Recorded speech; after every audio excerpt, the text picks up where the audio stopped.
Alright, so I'm not going to make a DIY that already exists on YouTube. There's plenty of good DIYs on how to remove the stock intake on the S2000. It's very simple. Everything's very accessible.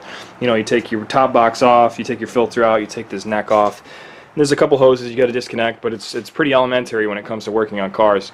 I'll leave a link in the description on how to install the Takeda intake. The company itself, AFE, made their own installation video for the S2000 on how to remove this box and how to install their product. So I really couldn't make a better video than them. They honestly nailed it. So I'm going to leave the link in the description for that, and you guys can check that out if you want. I'm just going to go ahead and get working on this. Alright, so this is what it looks like without the stock intake in there. Tons of room for activities. So this is the factory air pump sensor and whatnot. All the lines are kind of just hanging freely right now.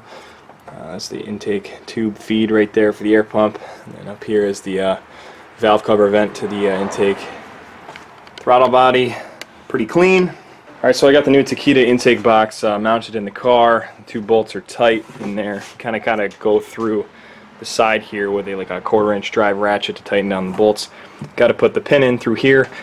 Something additional I did that the instructions don't say to do, but I had some extra laying around, is to I put underneath there some adhesive backed rubber. So I think that's like a 32nd inch thick, just so this doesn't vibrate around. So I've heard online when you put the pin through here and there's no kind of rubber backing on this, that it kind of vibrates on the frame of the car. I don't want that to happen, and I don't want it to chip up the paint. The other thing they don't really clearly tell you is that the vacuum pump sensor, you actually have to flip 180 degrees from the stock orientation.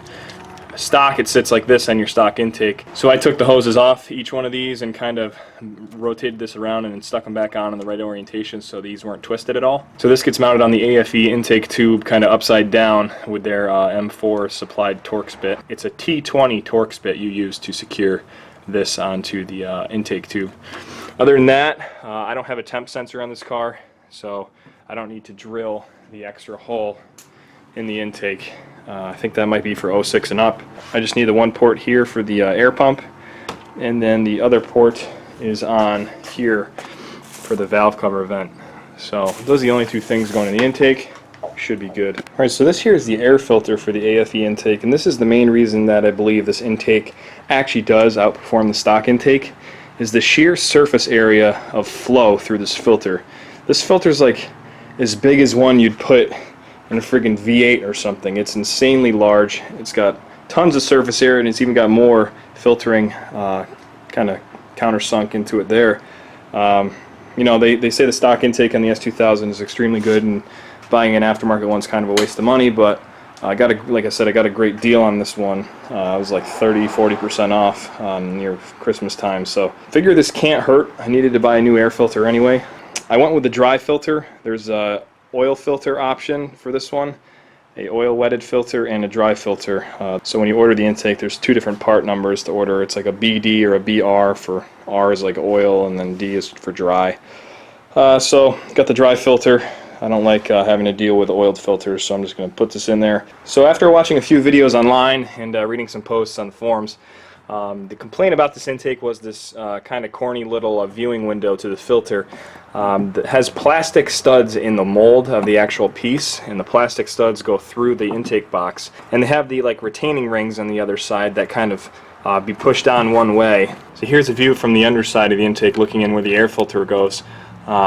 These little metal retaining rings that go on the plastic, they come pretty loose from the factory, so the window can actually move up and down and vibrate.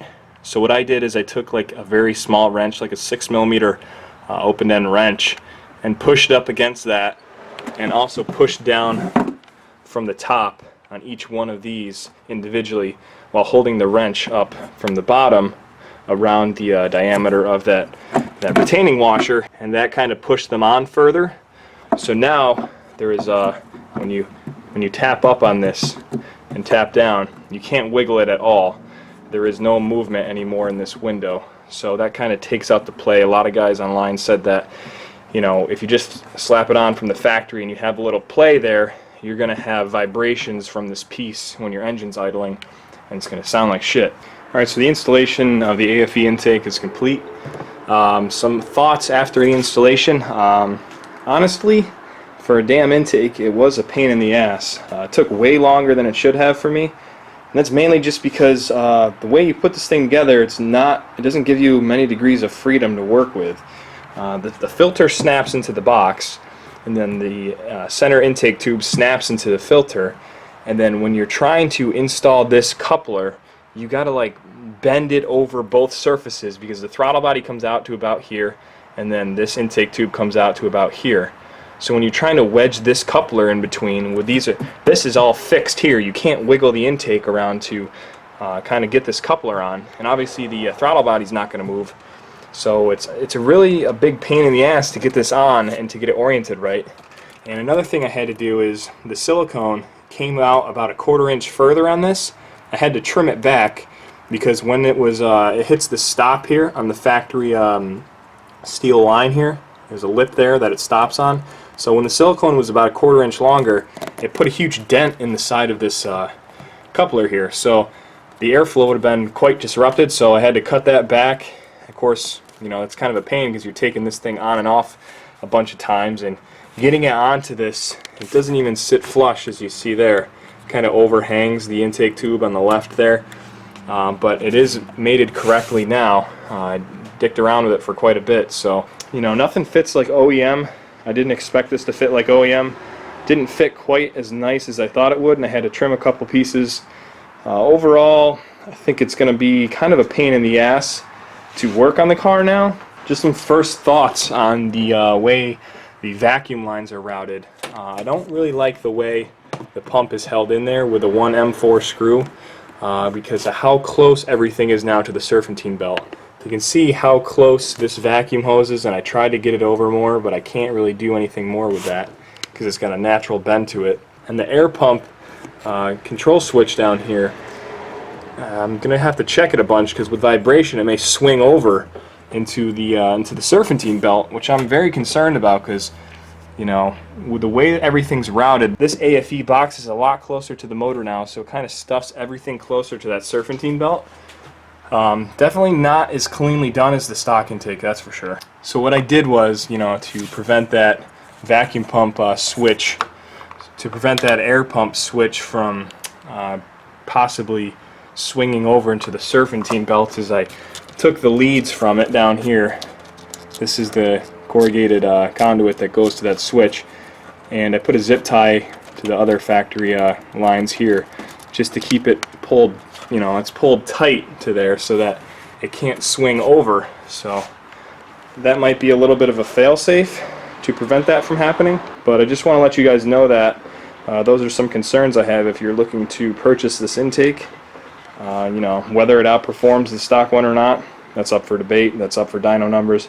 I'm not going to know for sure because I'm not going to be sticking the car in the dyno, but we'll see how it goes. If this thing's too much of a pain in the ass to work on, if I don't really trust it, I'll take it off and put the stock one back on. So thanks for watching, guys. Drop a like, a comment, and subscribe to the channel if you haven't already. Really hope you found this video informational, you guys, in relation to this intake. If you're on the fence about purchasing it, just take into consideration the concerns I had there and the comments I had about fitment and how everything is routed now. Like I said, much closer to danger than it was before. Whether it's a problem or not, or whether anyone has had problems running this in the field, I'm not sure. Drop a comment if you have. So thanks for watching, guys. As always, subscribe, and I'll see you next time.